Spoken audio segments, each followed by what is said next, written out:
I hope you like ground beef because that's what I'm using today. If you're trying to use up some of that meat in your freezer, but you've just ran out of ideas, I'm about to change all that. Hey y'all, I'm Valerie, and welcome to my kitchen. In today's video, I'm sharing our top 6 ground beef recipes that'll hopefully give you some new dinner ideas. Now let's go ahead and get started. I'm pretty sure you're gonna love these Mexican pizzas. I started out by browning up 1 pound of ground beef in a large skillet. You're just gonna break that up and let it cook until it's cooked through. And of course, you'll wanna get rid of that grease, and I'm just using a paper towel to do that. Now add in 1 packet of taco seasoning, and I wanted to show you this. They do make reduced sodium taco seasoning, just in case you're watching your salt. That was 2/3 cup of water that I added in. Now stir that. Then you're gonna bring this mixture to a simmer and just let it simmer until it starts to thicken. Now it's time to fry up those tortillas. In a separate large skillet, I added about a cup of oil. I'm frying up those tortillas one at a time. I have that heat set to medium, and I'm just letting them cook for a minute or 2 on each side, just until they're crispy. Now repeat this process until you've fried up 8 tortillas. And I did place mine on a paper towel lined plate just to soak up some of that excess grease. I put 2 of those tortillas on a baking sheet. I made a total of 4 pizzas, so I had to use 2 sheet pans for this. Now you're going to cover them both with about 1/4 cup each of refried beans. Now add 1/4 of that taco mixture to each one. Now add on some cheese, and the recipe says to only add cheese to the top tortilla, but I like adding it underneath the top tortilla on top of the meat mixture. Now top each one with another tortilla. Then you're going to cover the tops of each of those with a couple spoonfuls of red enchilada sauce. Now finish them off with a little more cheese. And I'm just going to go ahead and tell you, the cheese is not optional here. Now these bake at 400 degrees for about 8 to 10 minutes, or until that cheese on top is completely melted. I have to say, these don't look the prettiest. And yes, it does take a little extra time to fry up those tortillas, but don't let that hold you back, because these things are totally worth it. And go ahead and get creative and top them with anything you like. I topped ours with sour cream and taco sauce, and a little avocado on the side. This ground beef stroganoff is a family favorite. To begin, in a large skillet, I added 1 pound of lean ground beef along with half a diced onion. And you're just going to break that up and let it cook until that ground beef is cooked through. Now I'm adding in 1 teaspoon of minced garlic, and you're just going to let that cook for a minute or so, just until that garlic becomes fragrant. Then I removed it to a separate paper towel lined plate and set it aside. I wiped out most of that grease that was in the skillet. Then I added in 3 tablespoons of butter. I let that melt, then I sprinkled in 3 tablespoons of all-purpose flour. And whisk until you don't see any dry flour left. Then continue to whisk while slowly adding in 1.5 cups of beef broth. You don't want any lumps here, so you can whisk pretty vigorously. I let that simmer for a few minutes until it thickened up a little bit. I turned that heat down a little, then I added in 1/2 cup of sour cream, 4 ounces of softened cream cheese, and 1 can of cream of mushroom soup. You could also add in some fresh sauteed mushrooms. That would be delicious. I just didn't have any on hand. Just stir it until everything is well combined and that cream cheese is completely melted. Now in goes that ground beef mixture that I cooked up in the beginning. Now stir all that together. Then you're going to add salt and pepper to taste here, and feel free to add any seasonings you like. Hey, if you're enjoying this video, I'd really appreciate it if you would give me a thumbs up. It really helps out my channel. I served mine over egg noodles, and let me tell you, this is so simple to make, and it's perfect for any night of the week. These bacon cheeseburger sloppy joes are always a hit. To begin, I cut up 6 slices of bacon into tiny pieces, and then I cooked it until it was crispy. Now you're going to remove it to a paper towel lined plate and then set it aside. I left that bacon grease in the pot there, and then I added in 1 small diced onion. Just let that onion saute for a few minutes, and I do this to give my onion a head start on the cooking. But if you don't like your onions real tender, you can just add them the same time you add your ground beef. And that was 1 pound of lean ground beef that I added in, and I let it cook until it was cooked through.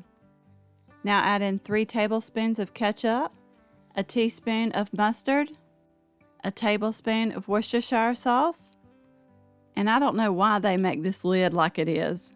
I don't know about you, but I don't ever use just a drop of Worcestershire sauce. Now I'm adding in a half a teaspoon each of salt and pepper. Next, I'm making up a little cornstarch slurry, and to do that, I added 1 tablespoon of cornstarch to half a cup of beef broth. I added that in. You're going to let that simmer for say 3 to 5 minutes, just until that mixture starts to thicken. Now add in that bacon that we cooked up earlier. I love bacon. I'm also adding 6 ounces of cubed Velveeta cheese. Or you could also do regular cheddar cheese if that's what you have on hand. I'm sure it'll work out just fine. Stir that until that cheese is completely melted, then this is ready to go. This recipe is always a hit at my house, and the kids love it. This taco hash brown casserole is pretty amazing. To begin, in a large skillet, I added 1 small diced onion along with 1 pound of lean ground beef. And I just broke that up and let it cook until that ground beef was cooked through. Then I added in about a teaspoon of minced garlic. You're just going to toss that around and let it cook for a minute or 2, just until that garlic becomes fragrant. This did have a lot of grease, more than a paper towel could soak up, so before I added everything else, I drained it and then I returned it to the stovetop.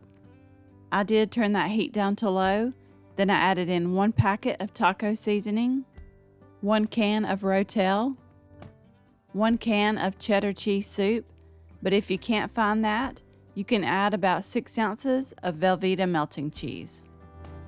Now I'm adding a half a cup of sour cream and about 1.5 cups of shredded cheddar cheese.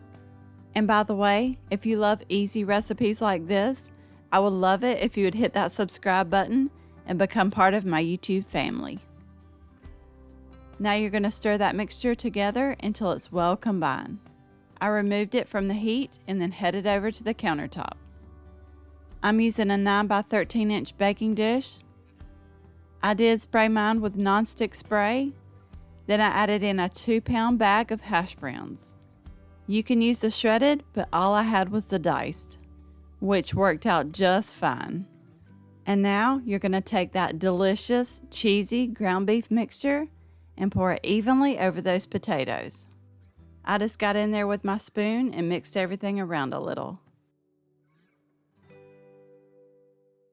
And now you're going to top this casserole off with about 1 cup of shredded cheese. And feel free to use any cheese you like here. Now this bakes uncovered in a 400-degree oven for 25 to 30 minutes. This casserole is a winner for sure. And you can top it with pretty much anything you like, but we like to top ours with, you guessed it, sour cream and a little taco sauce. This manicotti is one you have to try, and don't let it intimidate you, it's actually pretty easy to make. In a large bowl, I added a 15-ounce container of whole milk ricotta cheese. And also 4 ounces of cream cheese. Make sure it's softened. You're also going to add 2 eggs, 3/4 cup of Parmesan cheese, and 2 cups of shredded mozzarella cheese.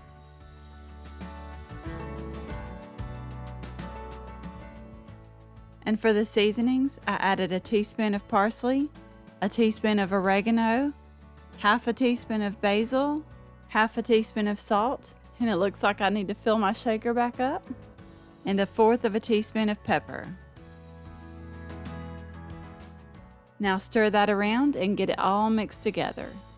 I'm going to cover this with some saran wrap and place it in the refrigerator while I work on the rest. Now over to the stovetop. In a large pot, I'm cooking up an 8-ounce package of Manicotti. I think there's like 14 shells in this box. You'll only need 10 for this recipe, but I went ahead and boiled the whole box because sometimes I do have a few that break.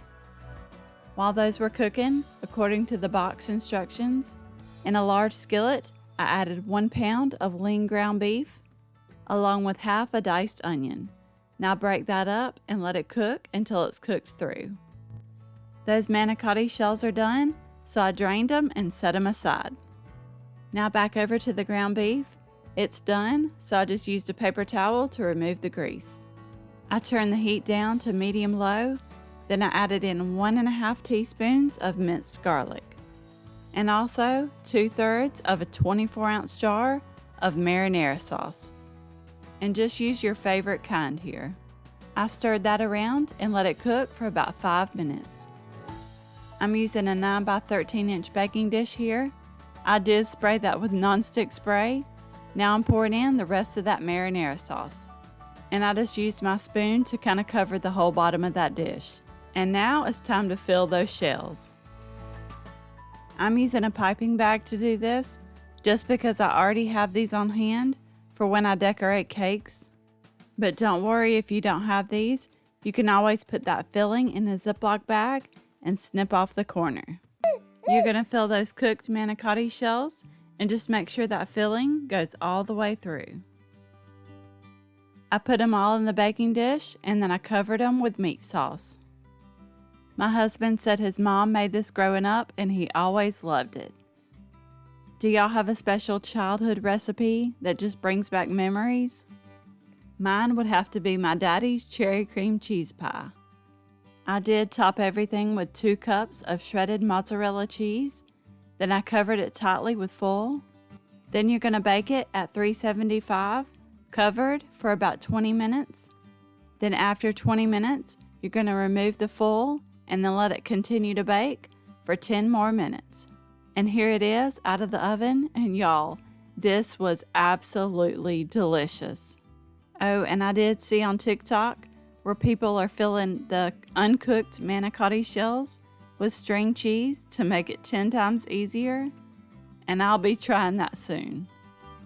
I love a good sheet pan meal, and these mini meatloaves are at the top of our favorite list. In a large bowl, I have 1½ pounds of lean ground beef, and to that, I'm adding 2 eggs, 3/4 cup of quick oats, an 8-ounce can of tomato sauce, and 1/4 cup of chopped onion. Oh, and I added half a teaspoon of salt. I'm using my dough whisk to mix this. You just don't want to over mix it. Just mix it until it's well combined. And if you want to use your hands, you go right ahead. I've got a sheet pan here, and now I'm just taking that meatloaf mixture and I separated it into 6 equal portions. I flattened them out a little and then I shaped them into little ovals, just like a little mini meatloaf. Now I'm making up a little sauce for the topping for those. In a small bowl, add 1/4 cup of ketchup, 3 tablespoons of brown sugar, a teaspoon of mustard, and a pinch of ground nutmeg. Mix that up and then brush it evenly over those meatloaves. I started out that way, but then I just ended up using my spoon to spoon over that sauce. And feel free to double that sauce mixture if your family likes a lot of sauce. Now set that to the side, and in my large bowl, I have 3 russet potatoes that I've washed, peeled, and diced into small pieces. I added a couple tablespoons of oil, some salt, pepper, and garlic powder. Now toss everything together, then you're going to add these potatoes to that sheet pan. I probably used too many potatoes because I had trouble getting them all to fit. so you could probably get away with only using 2 here. Now this goes into the oven to bake at 425 for 25 minutes. While that's in the oven, I'm going to start on the asparagus, and I'm just using that same bowl that the potatoes were in. I've got 1 pound of asparagus that I've washed and trimmed. I added a tablespoon of oil and seasoned it with salt, pepper, and garlic powder. Just toss that around to get everything coated. After the meatloaf and potatoes have been in the oven for 25 minutes, I got those out and then I added on that asparagus. Now this goes back into the oven for about 15 or 20 minutes until those meatloaves are cooked through and that asparagus is tender. This is definitely a meal you have to try. That meatloaf was amazing and those vegetables were absolutely delicious. I really hope you give it a try. We really hope you enjoyed this video. You may also like these. Don't forget to subscribe down below. That way you don't miss out on any of my future videos, and we will see you in the next one.